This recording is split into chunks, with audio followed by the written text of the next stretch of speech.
Hi, my name is Mentally, and that is not a pen name. So, welcome to Recent Reads number 3. It's Sunday, May 3rd, and I finally caught up with the recent reads. I have 5 books to talk about today, but before we do that, let's talk about my spoilers policy. Let me play the clip of my dad. Spoiler policy, which is we don't care. At all. So, Wash dies, the Titanic sinks, Godzilla gets killed, and just for you today, Voldemort kills Harry Potter. And if that didn't clear everything up, my spoiler policy is personally, I don't care about spoilers, but I know that other people do care about spoilers, so I will have a non-spoiler part of me talking about each book, and then I will have a spoiler section that'll be marked, and I'll have the end of the spoilers listed in the description. So let's get into it. So the first book I've read in the last 2 weeks was A Heart So Fierce and Broken by Brigid Kemmerer. This is the second book in A Curse So Dark and Lonely series. A Curse So Dark and Lonely was a Beauty and the Beast retelling. This is what happens after the curse is broken. This follows the story of Gray, who was the guardsman in the first book, and Liamara, who is the daughter of the queen of the country who is attacking Emberfall, which is Prince Ren's country.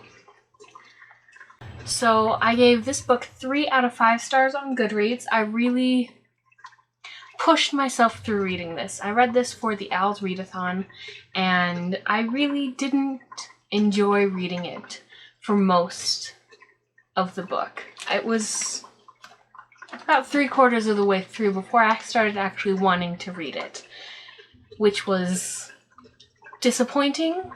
It's also because I read A Curse So Dark and Lonely about 2 months ago, so I did put too much time between reading each of these books. I did like all of the character work in this book. Let's go into some spoilers so I can talk more about that. So, I loved Gray in this book. Gray was very much a high point. I love that we took this pretty one-dimensional character from the first book and made him into this multifaceted, multi-dimensional character. And I really, really love Gray as a character. I love his relationships with Tycho, with Jake and Noah, with Liamara. I loved how we saw him grow and his attitudes. I loved Liamara, who we didn't even know in the first book. I loved her strength and how down on herself she was. I loved the relationship between her and Nola Varin. I loved how she became queen.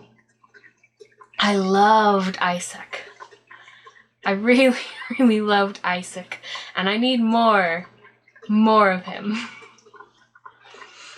I loved how we got more of Jake and Noah, how they really grew into their own. I didn't like Ren at all. Ren was always kind of like almost a bad character in the first book, and he was the main character in A Curse So Dark and Lonely, and in this book he just went bad. And I hated him. I still love Harper. Harper's fantastic no matter where she is. So, I love the characters in these books. I did take a while to decide, but I do like this story better than I liked the Beauty and the Beast retelling that was A Curse So Dark and Lonely. I like this story much better. I think it's a great continuation, and I liked it so much more. I hated the ending. Like, some endings are, like, so shocking that I hate them. This one was shocking, but it wasn't because it was shocking that I hated it. I just hated it. I thought that we'd gone past that character arc, and we apparently haven't, and it just cemented the fact that Ren, he's not a good guy, and I don't like him at all. But overall, I gave this a 3 out of 5 stars. I did enjoy this book more than the first one. Probably because I liked all of the characters in it. And I disliked Ren for most of Cursed So Dark and Lonely. But I gave this 3 out of 5 stars. It was a pretty decent read. The next 4 books I have to talk about are all in the same series, and if you've been watching any of my recent videos, you probably know which series that is, and it is Harry Potter. I haven't read the Harry Potter books for probably 4 or 5 years, and I haven't read the first couple of the Harry Potter books for at least 8.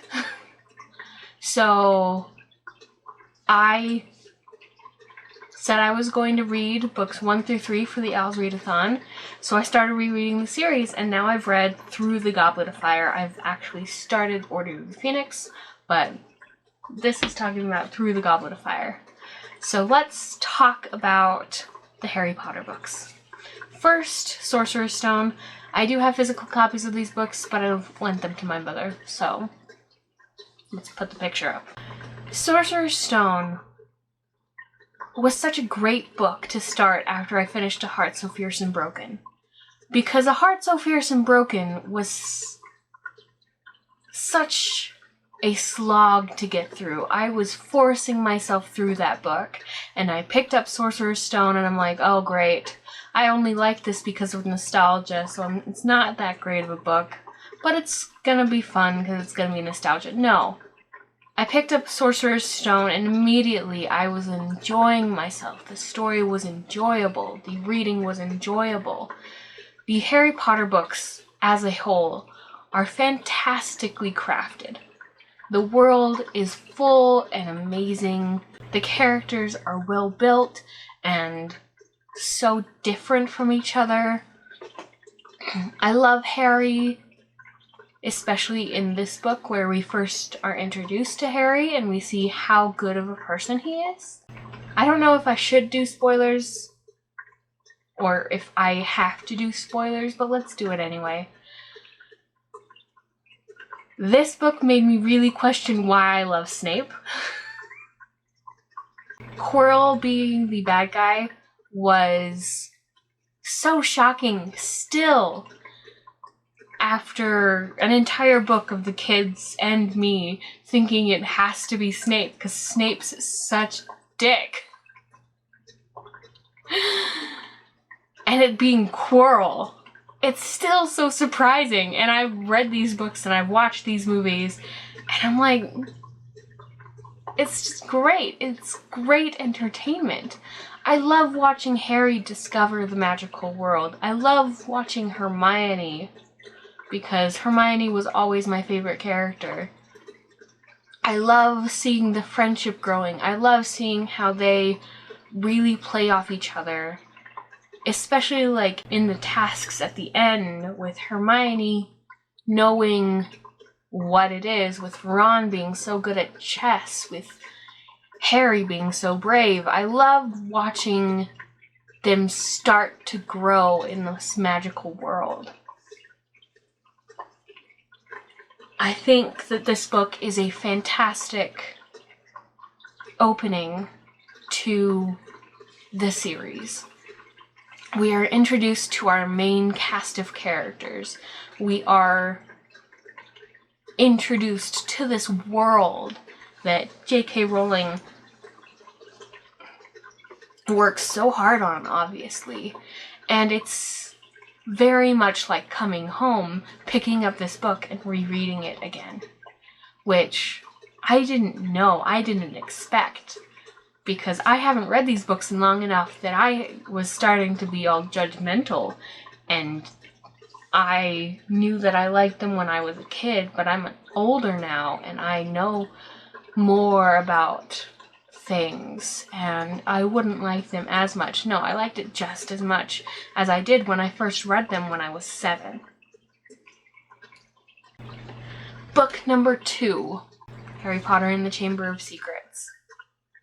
Harry Potter doesn't know anything about the wizarding world. He still doesn't know anything. And him being our unreliable narrator is so obvious, especially in this book, when he's thinking Parseltongue is just another wizarding trait when he treats Dobby like a normal person. I love seeing Colin and hearing in the book, because I'm listening to these on audiobook, hearing how Colin just pops up everywhere and Harry just goes, "Hi, Colin," just to make that kid's day. And it's fantastic. This book made me start my inquiry on why is Snape so forgivable in the 7th book. Because Snape's still a dick. He's still rude, he's still mean, he's still nasty. So I started to really look into and categorize my feelings on Snape. I haven't yet finished deciding why I think that Snape is so forgivable, but I am looking into it. Let's move on from Snape and into Gilderoy Lockhart. Lockhart is such a caricature, and he works so well. He's such a fantastic character to just read about, because he's terrible.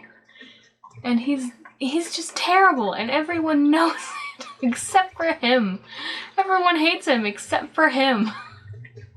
And the girls that he bewitches with his most bewitching smile. Let's go into some spoilers. I love Hermione in this book. Hermione is fantastic. We really see her shine, first with making the Polyjuice potion, which a second-year witch probably shouldn't be doing. And secondly, with finding out that it's a basilisk. She just runs off one day and into the library to say, "Oh, I know what it is. I just put together all of the clues." And she's fantastic. I love Hermione. Ron really shines in this book with his broken wand, which I'm still not sure how he managed to survive an entire school year with a broken wand.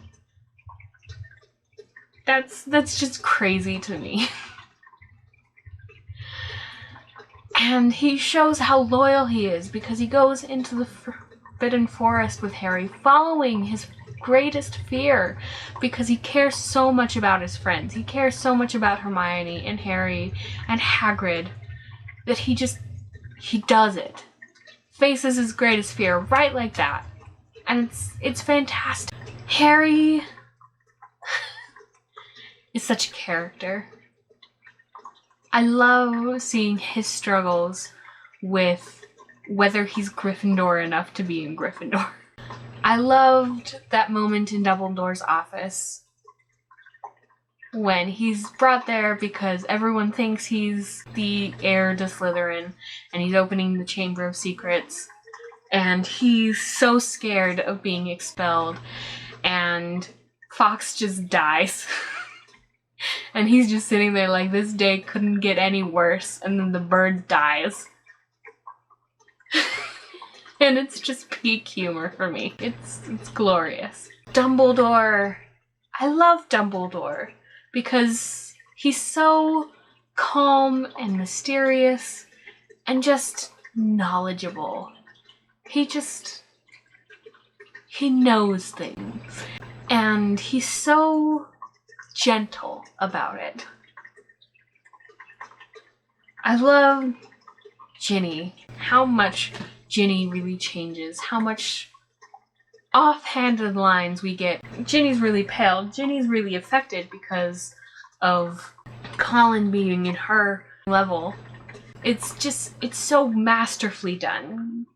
We don't know that it's Ginny opening the Chamber of Secrets, except we do. All of the clues are there.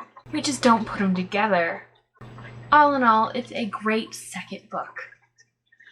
Harry Potter and the Prisoner of Azkaban. This book, I have two comments about this book. This book is when Neville really starts to shine for me. And Neville is probably my second favorite character. I love Neville so much.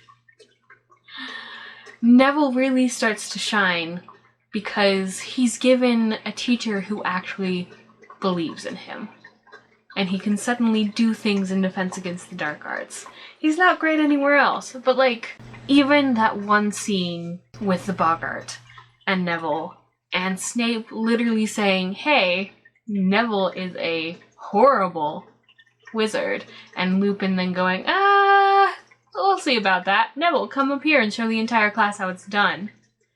It's so wonderful to see. I love seeing these underrated characters getting the attention that they deserve. I love that this book is all about the Marauders. And I will say that I want so much more Marauders material. If J.K. Rowling can't shut up, why can't she give us Marauders? Why won't she give us the Marauders? That's all I'm asking for. I just want more of the Marauders. Let's go into some spoilers for this book, because spoilers. I love how much Marauders we get. I love how in this book, Harry meets his father's 3 best friends. He really starts to get to know his parents through his parents' friends in this book. This book is setting up Harry starting to understand more about his father, more about his parents in general. First with Lupin, then with Sirius and Pettigrew. Malfoy gets worse in this book. Snape gets worse in this book because of all of his schoolboy grudges against Sirius and Lupin. I loved how much more mentions of Fred and George we get. I loved the Marauders map. I love the Time Turner sequence. I think it's great. I think that my major thoughts on this are that, first of all, I need more Marauders. It says in this book that they became Animagi in their 5th year. Year 5. Harry doesn't even become slightly competent until year 4. And they were already transforming into animals in year 5. I want to know more. I want to know so much more about these characters. And I loved how much Harry got of his parents. First through the Dementors, with hearing their deaths, which is terrible, but also great for him. He can finally hear his parents' voices. And then suddenly finding out about his parents through his parents' best friends. This is one of my favorite Harry Potter books because it really opens up the way for Harry to learn more about his parents. And I love learning more about his parents. And I think it's such a great story to keep. The 4th book in the series I've read, of course, is Goblet of Fire. Goblet of Fire is interesting because I haven't read it in quite a while. And I didn't really remember all of the nuance. I haven't read it for at least 4 or 5 years, maybe even longer. So seeing the nuance that was in there with Ludo Bagman and his bet with the goblins, and Fred and George, the Ton-Tongue Toffee on Dudley is just great. And I didn't even mention Aunt Marge blowing up, but like, you know, the Ton-Tongue Toffee on Dudley is better than Marge blowing up.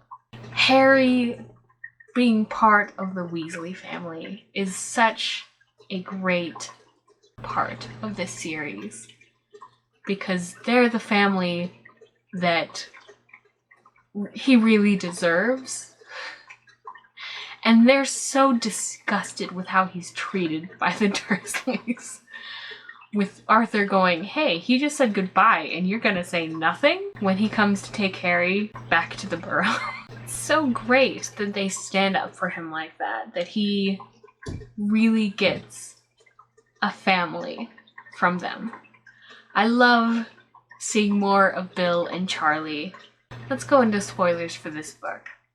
Goblet of Fire does a couple of things really right. First, Harry's fight with Ron is so relatable. because both of them are just being stupid. And if they didn't fight, it would be so unbelievable. But they do. And they have different goals. They have different minds. They have different wants and wishes. And Harry, at this point, just wants to not be in the focal point. I thought I'd remembered, but I didn't hear it when I reread it. Well, re-listened to it, because audiobooks, you know. I thought that Harry had said, hey, if you get past it, I'd love to just cheer for you, to Ron. I thought he'd said that, and I didn't hear it this time around, but I'm still gonna think that, yeah, he totally said that. Because he doesn't want the glory. He doesn't want to be in these tasks. He wants to watch for once. And he's not allowed to do that. And everyone believes he put his own name in the goblet somehow. And everyone believes that he's just looking for glory. And especially with all of the Rita Skeeter articles flying around, he's just in this terrible situation where he doesn't want the attention for once, and it makes Ron angry. It's great writing. It's great writing. Rowling again surprised us with Moody being the one, with the point of the Triwizard Tournament not being to kill Harry, but for him to win, which is one of the most surprising and shocking twists of modern literature. The scene with Voldemort, where Voldemort comes back and the Death Eaters come back, and Harry has to watch it after watching Cedric die, is flawless. It's terrifying and impactful, and the Priory Incantatum, where he gets to see his parents for the first time, where they talk to him, but he can't enjoy it because he's fighting for his life. Everything hits home in this book, with Cedric's death, with Voldemort coming back, with Moody being the bad guy. It's very, very skillful writing, because all of the clues are there. We just don't see them. And I'd forgotten how much Dumbledore really prepares for the Order of the Phoenix at the end of this book, because Harry comes back and then he immediately starts working, sending Hagrid and Maxine to go parley with the giants, fighting with Fudge. Everything about Fudge's denial about Voldemort being back. Hermione, of course, outdoes herself again with finding Rita Skeeter. I love Hermione and Victor Crumb. And I love them because Victor Crumb finally sees Hermione for how remarkable she is, which she is not seen by Ron and Harry as remarkable. And she really is. And Crumb finally sees her for this amazing witch that she is, and gives her the attention that she deserves. And the boys are just like flabbergasted because she's getting attention from Victor Crumb. And it's just perfect. I love seeing Hermione get the respect that she deserves. Neville is such a great character. I love Neville. And all I want is more Neville. As the books go on and I get more Neville, I'm happy. We learn about Neville's parents in this book, and it's such a sad thing that we learn about. But we learn about his parents, and we see his struggles with the Cruciatus Curse.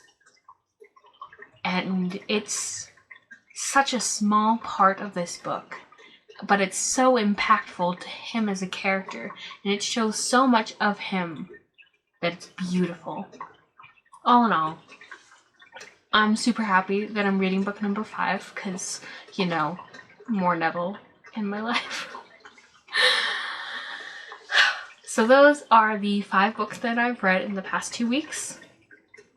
I'm currently reading Harry Potter and the Order of the Phoenix, so get ready to hear my thoughts about the DA next time. Yeah. All of the Harry Potter books, I don't think I've mentioned, are 5-star reads for me. They're obviously reads that I'm going to go back to and back to and back to. And they're fantastic. Utterly fantastic. So, tell me what you're currently reading, tell me what your thoughts on the Harry Potter books are, and I'll talk to you later. Bye!